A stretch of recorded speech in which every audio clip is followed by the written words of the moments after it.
হ্যাঁ, কারো না কারো তো লাগবেই। এমনি লাটে দিচ্ছি আমি এতদিন ধরে।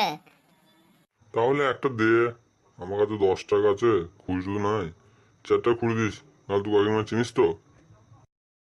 কি বলছো কাকা, 6 টাকা লটারি? আরে 5টা নিতে হবে, 30 টাকা। 30 টাকা 5টা নিতে হবে, বুঝলে? আরে তুই তো বারবার বলছিস 6 টাকা 1 কোটি, 6 টাকা 1 কোটি, তাই তো বললাম। আরে ওটা বলতে হয়, ব্যবসা ব্যাপার তো বুঝবে না। আরে দিয়ে দে একটা।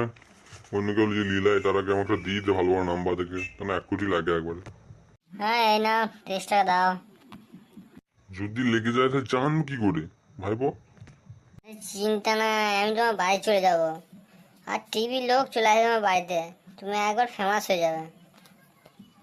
উড়ি বাস, 30 টাকায় ফেমাস? বাড়ির লোক চলে আসবে? বাড়িতে টিভি লোক চলে আসবে? আরে তাহলে তো মিষ্টি নিয়ে রাখতে হবে, ফ্রিজ।